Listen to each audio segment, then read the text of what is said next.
Hey folks, Joe Carlson with Minn Kota and Humminbird. I'm standing here in Minnesota on pretty much the last day that anybody's going to be standing next to a boat for a long time. It's going to get cold tomorrow and I'm looking forward to spring. One of the things you need to think about this time of the year, and I get to ask this question just about every day this time of year, is there anything more I need to do to winterize my boat? It's kind of a trick question because I don't know exactly what was done to your boat when you had it winterized. If you brought it to a dealer and they winterized your engine and your fuel system, most dealers don't really take much time to go through things in the rest of the boat, and that's why I'm here today to talk about some of that stuff. You saved up your nickels and dimes and spent a bunch of money on getting that new Minn Kota Ulterra link like I have here, and a Humminbird Helix 12 Mega, which was an absolute joy this year to have in my arsenal, by the way.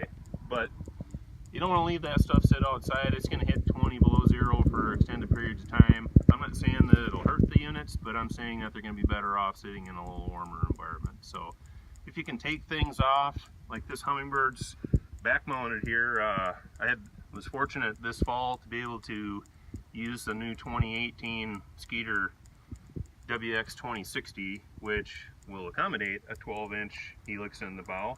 I'm just going to take this back plate off, unplug the wire harness out of the back, and then all I have is a back plate and a unit. I'm going to bring that in the house for the winter. There's no sense for it sitting in my boat. It doesn't need to be there.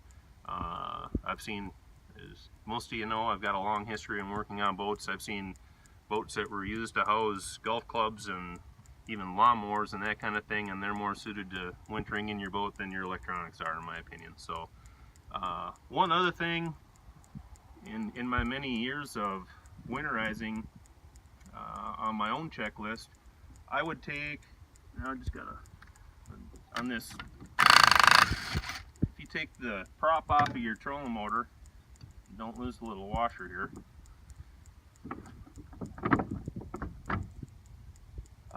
On the shaft end here, behind the pin,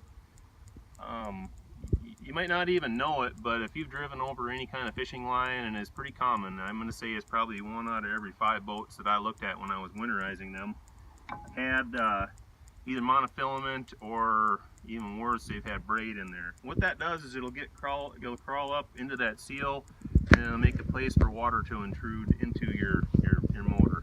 And if you're like me, the first day we get 50 degrees and I can go catch a crappie, or I can go to the river and catch walleyes, I want to be up and running. I don't want to have to deal with having to replace a whole, in this case, the lower unit and the whole shaft would have to be replaced if you had water sitting in there all winter. So real simple thing, and it's something you should probably do periodically throughout the year. Just take your prop off. It's a good time to look at the little dowel pin in there and make sure it's not bent up, etc., and check for line on there and get that out of there. You don't want water in your lower unit.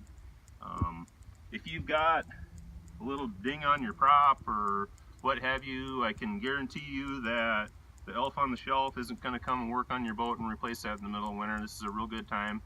Take that one with a little ding on it. It makes a perfect spare to throw in your boat for later on. Put a brand new prop on it. The purpose for a lot of this stuff is so, once again, once we get that warm weather in the spring, everything's ready, good to go. I'm going to slide this trolling motor off of this bracket and I'm going to put that in someplace warm. Batteries. There's varying degrees, like I said, of how people winterize boats, and I'll be the first to say places that winterize 200-300 boats in the fall are probably not going to be as meticulous as I am going to be with my own boat, and I hope that you're the same way. So what I do is, this boat actually has a Minn Kota 440 PC charger already in it from the factory. I charge up my batteries till everything's completely charged, and I take off all of my grounds and run a cable tie through them and tie it to that individual battery. I'm not trying to, in the spring, figure out what wire goes to where, because I've kept them all in the same way. There's varying ways to take care of your batteries throughout the winter. As long as you do one of those things, rather than just leaving them hooked up, you won't have any issues with batteries. I've never had any issues with the battery the way that I just explained it. Same thing with your tires. I can tell you, in all my experience in working on boats, I've never come across a boat trailer that had full tires, had full air pressure in the tires. They were always half to down at least 10 pounds. Tires are naturally going to lose a little bit of air every month going through the winter. The bad thing about the tires that we have, if they're already low, they're going to sit in one spot for a very long time. Their steel belts in there are going to flatten out. So, and you might notice that in the spring when you take off, you'll kind of feel like you can feel a little when you're going down the road. That's because the belt's flattened out. That's something we've learned from the RV industry actually. So start out at least with your tires being full. If you've got a jack and you can kind of take a look at your hubs or that kind of thing, it's a good idea to do that.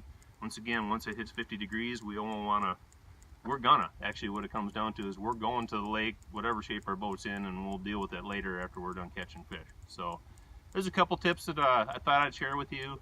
These are questions that I get asked every fall and figured I'd share them with you. Thanks for listening.